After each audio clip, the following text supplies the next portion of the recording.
ประธานคณะกรรมการปกครองเมืองมนและประโมกลงติดตามและสุกยุสูตรฝึกอบรมการเมืองฮัดแอบการทหารให้แก่กำลังกองร้อนและปกสบ้านอยู่โรงเรียนม.ปลายหน้าดี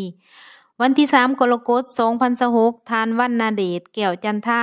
ประธานคณะกรรมการปกครองเมืองมนและประโมกพร้อมคณะได้ลงกวดกาและสุกยุสูตรฝึกอบรมการเมืองฮัดแอบการทหาร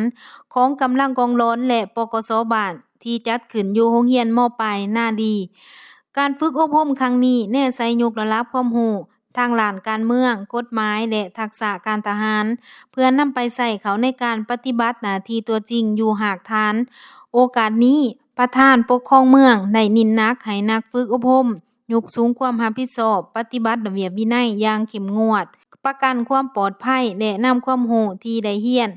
ไปนำใส่เขาในเวียกงานปกปักรักษาความสงบและความเป็นระเบียบเรียบร้อยอยู่ท้องถิ่นให้มีประสิทธิผลอย่าลืมกดไลค์กดแชร์และกด Subscribe เพื่อติดตามข่าวต่อไปที่นี่จำปาไมนิวส์